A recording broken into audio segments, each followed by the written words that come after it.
Ever heard the words drunk and disorderly? It refers to the moment when a person has just had too much to drink and has become a nuisance and very disruptive to everyone around him. The police can arrest you for that, and in most places you can receive a sentence of up to 90 days in jail or a heavy fine depending on how long you've been misbehaving. What happens when the officers trained to arrest the drunk and disorderly people become drunk and disorderly themselves? It becomes much scarier when you recall that police officers carry firearms. Even off-duty cops carry off-duty weapons, and in some ways cops are never really off the job. Are you getting scared already? You should be, because the people tasked with protecting and serving should at least take their alcohol with a tinge of moderation if they must at all. Here are disturbing moments when cops drank a little too much and disgraced the badge. Professional courtesy or misuse of power. First up is former Roseville police officer Drew Scott Romo, who found himself in a freefall after this incident. On the 14th of November of 20, officers of Scottsdale Police Department got into a mild confrontation with Officer Romo, who'd been denied entrance to the bar El Jefe because he was intoxicated. They don't want you here, so you have to go. It's simple. If you don't want to be in trouble with us, just go. That's it. Dude, I'm on your side. They don't want you at the business, so you need to go. I'm on your side. I get that, but they don't want you here tonight, man. You guys are fucking brutal. It was a simple request from security at the bar as well as the other cops, but Officer Romo wouldn't leave the establishment. Instead, he walks away while the officers were still speaking to him. Hey, I'm on your side, bro. We understand what you do, but you need to. I'm a law enforcement. Okay, you need to understand. Hey, You want to have a full conversation? come here. What did he do? What did he do? He's trying to fight everybody that walks by. Right. It wasn't the first time they were speaking to Romo this night. They'd spoken with him at a different bar earlier where he was refused service because he was intoxicated. At the time, the cops advised him to head home. Do you know that you already talked to us tonight? Do you know that? Yeah. You remember that? I understand. How long ago was that? Minutes ago we talked to you. Yeah. How about a couple hours ago when you refused service into another bar and we told you to go home? Just go home. It's time to go home. You can't get into any more bars. Actually, this is the third time the officers were asking Romo to call it a night, but just like the other times, he wasn't willing to listen to reason. The security at El Jefe explains that what had transpired before now. Romo had been in line, hitting the hand of the bouncer who kept brushing him off. That's technically considered assault. Even Romo's friends were in favor of calling it a night, but Romo had been adamant until the officer places handcuffs on him. Suddenly, home didn't sound so bad anymore. He quickly said he wants to go home. Chaz, run it back. You're too intoxicated to understand what I'm even talking about. I'm gonna go home. I'm gonna go home. Oh, now you're going to go home? You just said you didn't want to go home. Now you want to Serious? Now you want to go home. Let's sit him down. Dude, I have a law enforcement ID. The cops go on to explain why he's being placed under arrest. An admirable act of transparency that made me a tad happy. We got assault. Multiple witnesses watched about 15 times him swatting the hand of the security guards away. The same sentiment was expressed once more when the officers explained how Romo isn't just disrespecting the badge and uniform alone, but his brothers in arms who are forced to arrest one of their own. If you're a true cop and you cared about the blue, you wouldn't put me in this position right now. You would have gone home when I asked you to. No, you put yourself in this position. No. Yeah, bro. See, this is the other part that's a disgrace to our profession that you're not catching.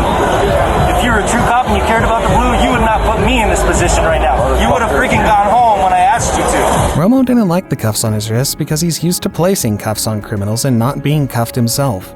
He remembers at this point that he's a cop and shouldn't be treated like a criminal. To quote Romo, "I have a law enforcement ID." Dude, I have law enforcement ID. You, sir, are a disrespect to our profession this evening. If you say it one more time, I'm going to hold you in custody and make you tell the judge in the morning that you have a law enforcement ID. You're a disgrace right now. But that wasn't going to fly with his fellow officers, who were disappointed by his behavior. What do you think the cop's response was? Listen to him chastise the guy.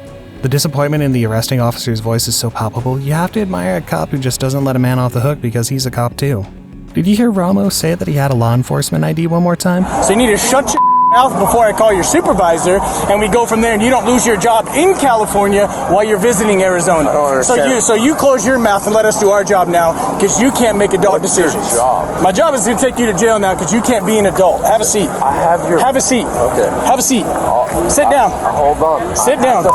Sit down.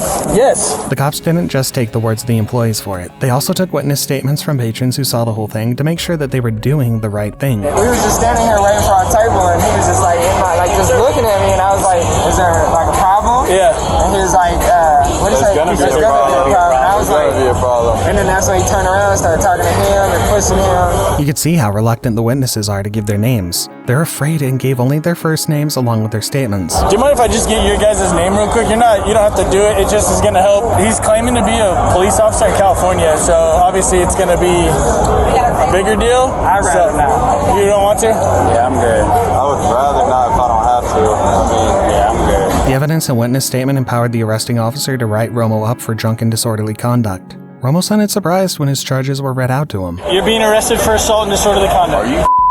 I'm not kidding you, sir.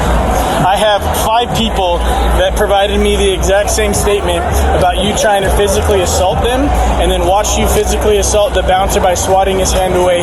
They noted at least 10 times. Bro. The security guard noted at least 15 times. When he was asked for his superior's contact, Romo wouldn't give his arresting officer the number of his supervisor or the police chief back in California. Hypothetically, when you go back to work next week, who do you report to as your immediate supervisor? No.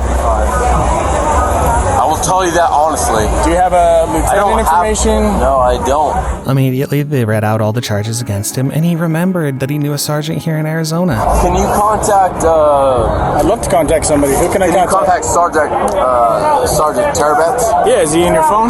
He's in Placer County, 6. Is his information in your phone? No, I don't have my phone. Romo still felt the need to be treated differently while in custody. The perks of being a cop, I guess.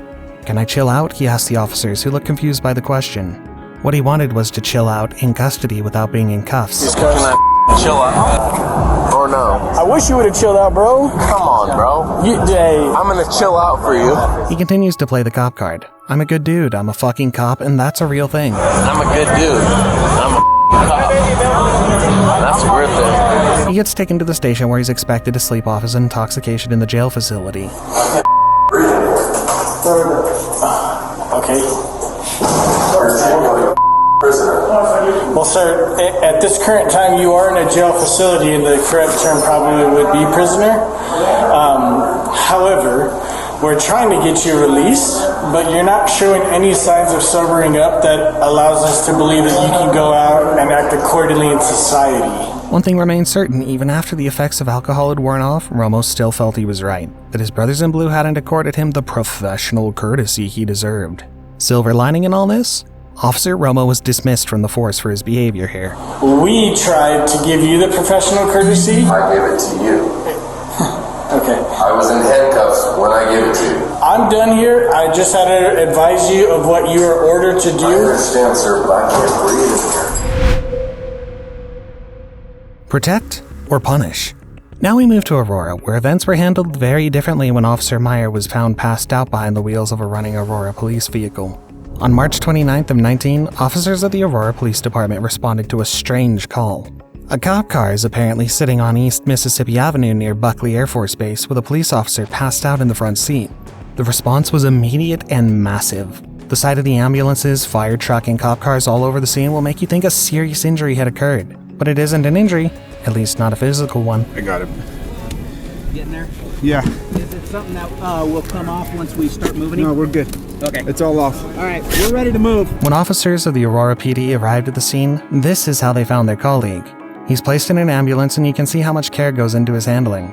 Would this same care be accorded to a civilian in the same situation, or would field kits come out immediately to see if his condition is induced by alcohol? You got it?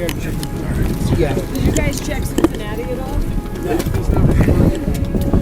I felt a chill when I recall that this officer was armed when this incident happened. You can see how unresponsive he is, completely passed out and unaware of his surroundings. Anyone could have walked up to that car and picked out his service weapon. Watch as one of the officers tried to gather the effects of Officer Meyer, including a service weapon, a penknife, and more. Captain said just give it all to Lieutenant.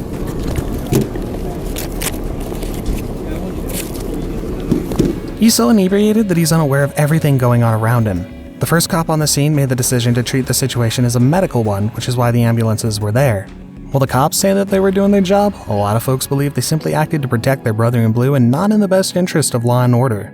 The first officer on the scene, Deputy Chief Paul O'Keefe, had been quoted as saying he didn't feel like he'd had enough evidence for a DUI investigation and had erred on the side of protecting. They didn't test Officer Meyer's blood for alcohol content, and in doing so torpedoed any chances of the officer facing any real consequences for his behavior. The only punishment he faced was a suspension and a demotion. Drunken Escapade. We move on to Michigan, where St. Joseph County Sheriff Mark Lillywhite will be our focus. Whatever he did, how do you think his brothers-in-arms handled seeing their sheriff drunk? Let's dive in. On February 26 of 23, St. Joseph County Sheriff Mark Lillywhite was involved in an accident. In the interest of transparency, officers from the Kalamazoo County Sheriff's Office were the ones who were first on the scene, and they decided against approaching him to avoid bias. They called in Michigan State Police to handle the investigation. A step in the right direction, right? The trooper explaining this says he knows me. He's been refusing medical. He doesn't want to do anything. He said somebody else was trying to drive. They ran off. I haven't tried to approach it yet because he knows me. He knows Steve. Okay. And I don't want anything. The car in the first clip belongs to a couple who were unfortunate to share the road with Sheriff Lillywhite. Lillywhite rammed into the rear of the vehicle and sent the car off the road. Officers Knopp and Chad Burnside were now the responding officer. They walk up to the sheriff, who's clearly seen sitting in the driver's seat. Knopp asks the sheriff to step out of the car, and the first question afterwards is, "Do you have any weapons on you?" Lillywhite initially said no, but changed his answer shortly, recalling that he might not have one, but two weapons in the car. Okay, I'm Trooper Knopp with the State Police. How you doing? I'm good. You can come on and hop out for me. All right. First of all, do you have any weapons on you? No. All right. You mind if I check? There is one. What's in there? There's a weapon there and a weapon in the back. Like guns? Yeah. Okay. But there's no. All right. Turn around for me. I'm just gonna do a quick search. All right. Make sure you don't have anything on you. A quick search of the vehicle showed he had a gun. The officers couldn't find the other one. So there's one gun in the back. Where's the other one at? He said there should be two. There should be. They're in the back. They're in the case. They're in the Pelican case. Okay. And then there might be one in that center console, like loaded up. I don't know. I don't think there is. So Okay. It might be. We switch to the second officer's cam as he interviews the sheriff. "So what happened tonight, sir?" Lillywhite's response was exactly what you would expect from a drunk person. "I don't know." He maintains he wasn't driving and continues to say that he didn't know what happened. All right, so what happened tonight, sir? I don't know. All I know is I went in the ditch and I have no clue on the Okay. freezing. What happened before you went into the ditch? No, I wasn't driving. So you were sleeping, or? I have no idea. Okay. I mean, it's pretty clear that you've been drinking. You appear very intoxicated right now. So were you like passed out or something? Or? I know. That's why I wasn't driving. I know for a fact I wasn't driving. I gotcha. He couldn't tell who was driving. All he knows is that he wasn't the one who was driving. No, I wasn't driving. I have no idea. No, but so how do you not know what happened before you got into the crash? I don't know. I don't even know what happened in the crash, to be honest with you. There might be a chance he isn't as lost as the drinks make him look. He knows exactly where he is, which makes you wonder why he doesn't seem to know much else. So you don't know who's driving the county car that you're riding passenger in? To be honest with you, I'm bad, but no, I don't. Okay. It wasn't me. Okay. Who was it? I have no idea. Okay. I'll be honest with you. Okay. When Sheriff Lillywhite refuses to take on-field sobriety tests, Officer Knopp places him under arrest. His blood alcohol turns out to be 0.252, 3 times the legal limit. So I'm going to need you to go ahead and turn around and put your hands behind your back. Yep, yes, sir. Just like you did for my partner, palms together. After he was arrested and police in the vehicle, he's quoted as saying, "Time to get a new job, I guess." Lillywhite pleaded guilty to 2 misdemeanor charges and was sentenced to a year of probation. He's said to have gone to rehab and accessed professional help after this incident, but the most troubling part of all this is that Mark Lillywhite remains the sheriff of St. Joseph's County. A night of regret. We head over to Indianapolis, where, like Officer Meyer earlier, an Indianapolis Sergeant Peter Feckus, was found slumped over the wheel of a crashed Jeep, drunk to stupor. When officers of the Indianapolis Metropolitan Police Department arrived at an accident scene on Raider Road in Greene County, Ohio, one of their own was found at the scene, passed out at the wheel. Here are the cars involved, still neck to neck with the officer still at the wheel of his blue 2020 Jeep station wagon. Here's one of the first officers on the scene giving a full account of what they saw the moment he rolled up onto the scene. Briefly, what happened though? What did you see? So we're checking for spots over here, and we roll up on him and he has his car on. He slumped over, we knocked on the window and he just wasn't waking up. Okay. Refusing to get out of the car and all that. No, he couldn't talk. He was like just mumbling. He's mumbled? Yeah. Okay. Did you get to see his eyes, anything like that? I just smelled it. I think you're right. I just saw a bottle of vodka next to him. You had a bottle of vodka next to him? Yeah, it was right next to him. Yeah. Okay, in the seat. From open vodka bottles to slurred speech to the smell of alcohol which permeated the space, there was no question about Sergeant Feck's state of mind at the time. We switch over to another vehicle where Sergeant Feckes is being held. This is our first sight of the man who had forgotten his training and downed way too much alcohol. The officer is asking for the number of a family member, but it appears Feckes is not being very cooperative. He wouldn't talk, and at some point he refused to get out of the car. Alright, you're gonna come out here with me, you're gonna sit in my car, okay? I wanna talk to you. No, Hey, brother, talk to him so he can come on, man. Do as much as he can. Here's my phone. Yeah, we got it. No, No, I need you to step out. Come on. Come on. No? Yes. Hey, bud. Look. We talked about this earlier. The officer wasn't going to take it. He says, I don't want to take you to jail tonight, but if you're gonna push my buttons, we'll go straight to jail, okay? I don't want to take you to jail tonight, okay? And we told you that. But if you're going to push my buttons, we'll go straight to jail. I'm not kidding with you, okay? I understand what's going on. I can smell it come from your breath.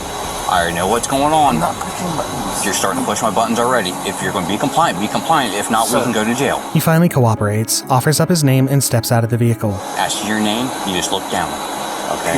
Peter Feckes. Peter Feckes? Okay. Feckes. Yeah. Okay, I'm Trooper Gardner. Yes. I'm Trooper Gardner. All right, I'm going to have you step out with me, or we're going to go back to my patrol car, okay? No, I'm good. Okay. I'm that far back here. You injured or anything? No, I'm good. When the officer tries to administer a field sobriety test, and you can see Feckes stiffen immediately. Predicated on whether or not you take any test or anything is not how I determine. Yeah, but these are SFSTs. Correct. Right. I'm going to explain it to you real quick, though, okay? Whether or not you refuse it is not predicated on whether or not you go to jail. Your attitude determines that with me, okay? I'll be upfront with you. As long as you're polite and cooperative, I'll work with you to get you home, okay? But if you're gonna be a pain to me, I'm not being a pain. let me finish. If you're gonna be a pain about stuff and not let me do my job, we'll just go to jail and I'll solve the problem for myself. That's how I do it, okay? Even before this test, he already knew he was driving while drunk, and the test was a mere formality as the officer mentions to him. Feckes is arrested soon after. You have the right to remain silent. Anything you say can't be used against you in court. You have the right to talk to a lawyer before advice, before asking any questions. If you can't afford a lawyer or want to be appointed for you, prior to any questions so desired. He pleaded guilty to driving to DUI, and the department is currently considering whether further punishment is necessary. From pursuer to pursued. Away from Sergeant Feckes, we head over to Monroe, Florida, where a high-speed chase ironically has the cops chasing a cop. On June 12th of 22, officers from the Monroe County Sheriff's Department saw a Chrysler 300 doing a speed of over 100 miles per hour on a Florida highway. It wasn't just speeding, it was also swerving side to side and almost hit other vehicles sharing the road. The officers gave chase in the hopes of preventing a tragedy, and soon it became a full-blown high-speed chase. The occupant of the car wasn't a drunken civilian or a thief. The occupant of the car will surprise you. Hands up in the air! Hands up in the air right now. Turn around, turn around.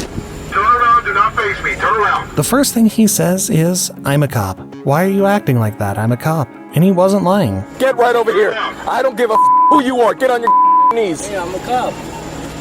Why you acting like that? I'm a cop. Then you'll listen to me when I tell you to get on your knees. I'm a cop, man. This is Miami-Dade Police Officer Donovan William Rojas. Besides the words coming out of Officer Donovan's mouth, the other thing the other officers felt was what they called an overpowering odor of alcohol. The car Donovan was driving is his Miami-Dade issued car. The moment the other officers get close, they discovered Donovan had his emergency lights turned on the whole time. Holy shit. He's for real. Jesus. Well, that wasn't on when he passed me. No, he's not on. No, he's drunk. Did you turn that? Did you turn that on, or it was on? No, it was on right there. On, but the visor's up. Son of a. He was interviewed, his rights read to him, and he refused to talk to the cop without his lawyer. He didn't stop there, though. He also didn't consent to a field sobriety test, and when the officer asked if Donovan was impaired, the cop quickly said, no, sir. Before I ask you any questions, you must understand your rights. You have the right to remain silent. Anything you say can be used against you in court. You have the right to talk to a lawyer for advice before we ask you any questions. With these rights in mind, do you wish to talk to me now? No, sir. Okay. Are you willing to perform field sobriety exercise to dispel my suspicion of your impairment? No, sir. No. Okay. You can hear him admit that the car he was driving is his agency-issued vehicle. That alone was the only thing he admitted. Is this an agency vehicle? Yes, sir. This is his agency car. This is his agency car. The job demands a lot of procedures, especially as it relates to firearms and other agency paraphernalia. The officers needed to recover any firearms in the car, so that they could hand them off to their counterparts at Miami-Dade. A search of his car revealed a Miami-Dade ID, a badge, 2 Glocks, and Donovan's body cam. What do you think Donovan's speed was? The officer says it's an insane number. Original speed was 107. He got so far away from me after I turned on my lights that I couldn't get a speed. Once I got close enough, when he was still fleeing, it was 111. That was the top speed that I was able to record. Monroe County Sheriffs had this to say afterward. Any suspect that puts the community lives and officers' lives at risk is unacceptable, he said. The MDPD will not tolerate this behavior as it's not aligned with our commitment to the community and its sacred trust. That tells you Donovan's fate, as he was relieved of his duties shortly after this incident. Sleeping at the wheel. Our final stop is Township Avenue, Ohio, where an Elmwood police officer is facing OVI charges. What's an OVI, you ask? It stands for operating a vehicle while impaired. Here's the culprit, asleep at the wheel. The culprit in this dance of shame is Officer Anthony Ambrewster of the Elmwood PD. But the officers who responded and found him asleep at the wheel and totally inebriated are officers of the St. Bernard PD. They recognized their compatriot immediately. You can see one of the cops mouth his name softly to avoid the mic picking it up.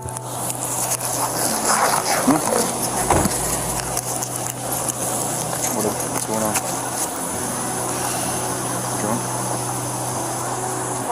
He naturally faced some questions when he woke and admitted that he'd been drinking.